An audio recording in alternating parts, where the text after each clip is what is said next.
तर शेवटचं गाणं घेऊन आपल्या समोर येतोय आपला पुढचा स्पर्धक जितेंद्र तुपे.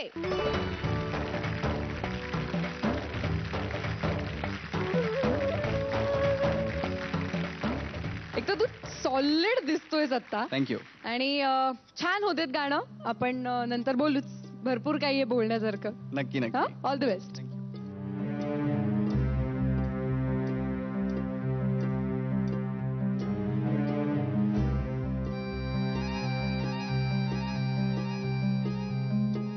तुझ्या पायरीशी कुणी सान थोर नाही, साध सुन्या काळजाची तुझ्या कानी जाई.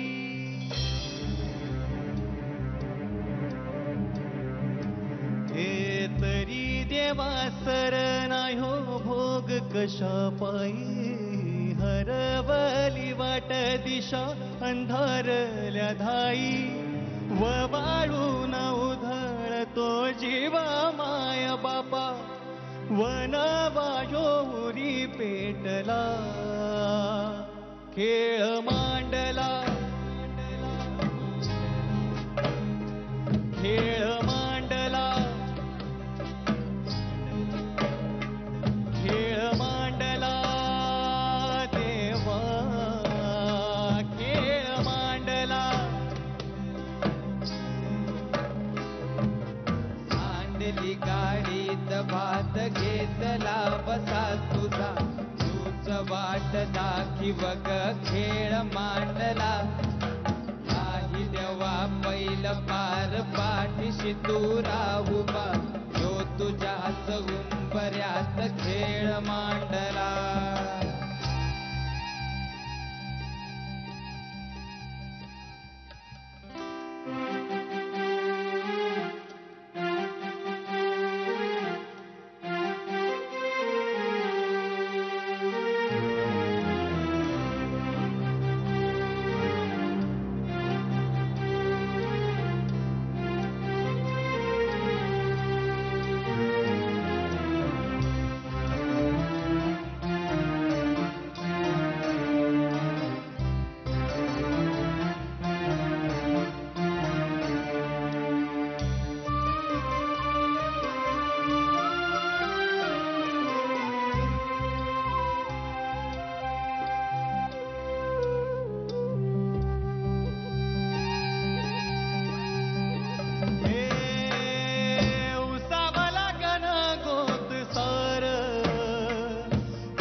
किरपेचे ढाल दे नविती पंच प्राण, जीवरात ताल दे कर पलरान. देवा जळल शिवार तरी नाही धीर सांडला. खेळ मांडला, खेळ मांडला,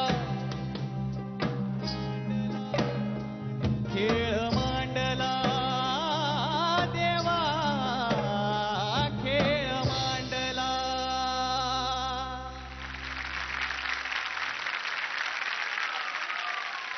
आउटस्टँडिंग बाबा, mind blowing. Thank you thank you thank you. काही आवाज असे आहेत ना की त्या आवाजामध्ये एक गाणं ऐकल्यानंतर ना दुसऱ्या आवाजामध्ये आपण ऐकू शकत नाही.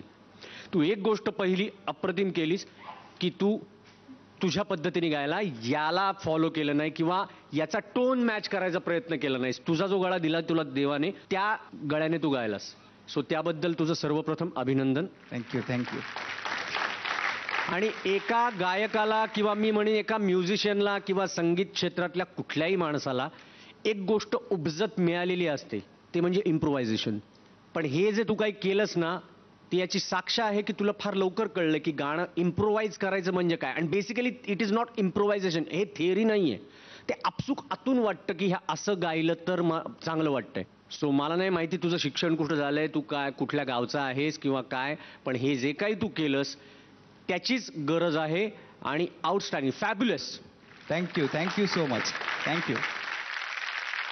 या गाण्याबद्दल म्हणशील तर इतके सारे इमोशन आहेत आमचे या गाण्याशी की सांगता पण येणार नाही मला.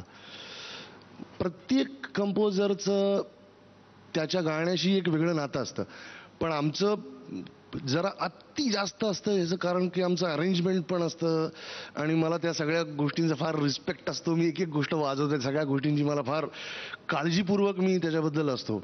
हे पण गाणं असंच माझ्याकडे मला गायला लावण्यात आलं. मी जेव्हा गायला खरंच गाणं हे उभं राहिलो तेव्हा मला असं कधीच नव्हतं वाटलं की एवढा मला त्रास होऊ शकतो. याचं कारण असं की मी माझ्यातला माणूस त्या गाण्यातनं बाहेर काढू शकत नव्हतो. शब्द नको, कारण ते आले की मी कुठल्या तरी ट्रान्समध्ये जातोय. म्हणजे दिस credit goes to Guru Thakur again.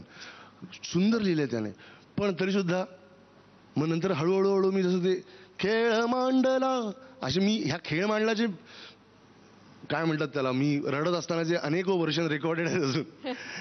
तुझे स्वतःचं ॲडिशन ते खूप छान होत्या, त्यासाठी खरंच तुझं कॉंग्रॅच्युलेशन्स. आणि त्या ॲडिशन आपण एका कंपोजर समोर ठेवतोय ह्यासाठीचा एक confidence and which is very good. All the best. Thank you. तुझं स्वप्न पूर्ण झाल्यासारखं वाटतंय का तुला आज?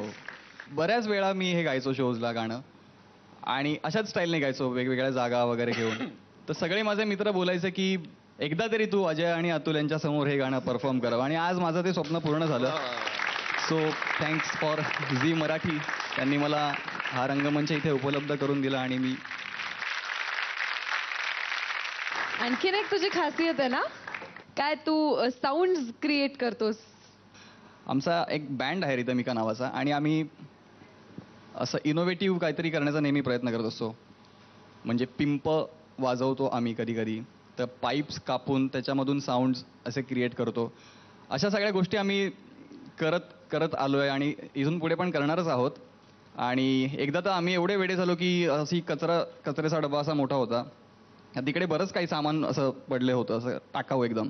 तर प्लॅस्टिकची पिशवी उचल, ती अशी चोळून ते काहीतरी वाजव, एक बाटला उचल ते घेऊन असं वाजव वगैरे, असं सगळं ते सुरू होतं. आणि लोक म्हणतात कोण वेडी मुलं आहेत ही, अशी काय फिरतायत रस्त्यावर.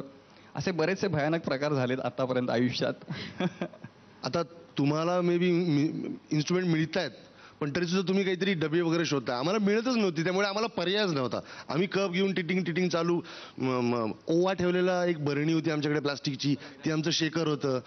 असे आमच्याकडे किती एक डबा होता, तो असा वाजवा डुम वाजायचा की तो आमची ती डिमडी होती, त्याचं झाकणच असं होतं. इतकं कॉमेडी ते अजूनही आमच्याकडे. पण ह्या कळश्या पाणी भरायला जाताना नदीवर, हे काय सांगता येतं कोणाच्या घरी कसं म्युझिक येईल, पण ते येतं, ते देवाच्या कृपेनेच येतं आणि ते सगळं नांदतं. आपण मार्क बघूया तुला किती मिळणार आहे. अजयनी दिलाय. Thank you sir.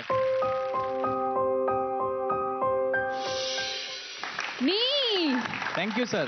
आजच्या भागाचा पहिला नी मिळालाय तुला जितेंद्र. थँक्यू. खूप खूप अभिनंदन. चित्रपट, संगीत याच्यामध्येच खेळ मांडल्यापेक्षा वेगळं काय सादर करू शकतोस तू, जे तुला वाटेल ते वेगळं काहीतरी ऐकव. नक्की sir. All the best. Thank you. Natarang हा खरंच एक खूप मेमोरेबल चित्रपट होता आपल्या सगळ्यांसाठीच. आणि विशेषतः हे गाणं, जितेंद्रची छोटीशी इच्छा आहे 2 ओळी तुझ्याकडनं ऐकायला मिळाल्या तर त्याला खूप छान वाटेल.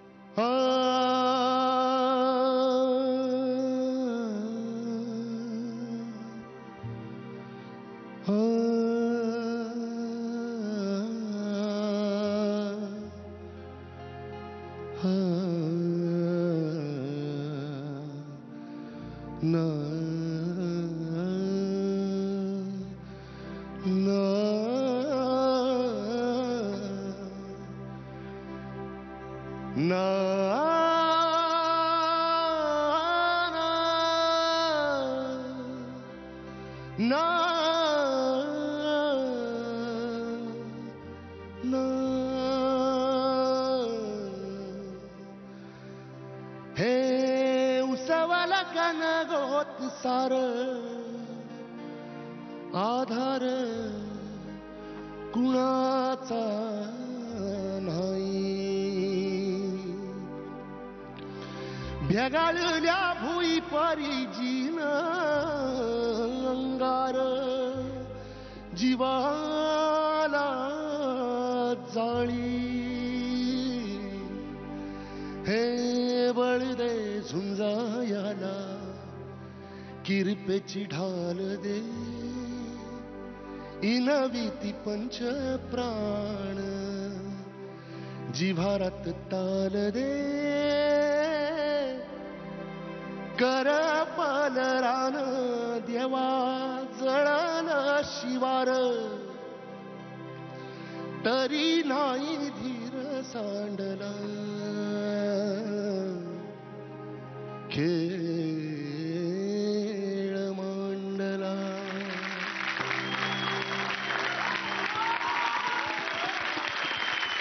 Thank you sir. Thank you so much. आणि तुला खूप खूप शुभेच्छा. आणि तुलाही थँक्यू, कारण तुझ्या इच्छेमुळे आमची इच्छा पूर्ण झाली आज. Thank you. So wish you all the best Jitendra. Thank you. Thank you. Sa re ga ma pa, ai ya, sa re ga ma pa.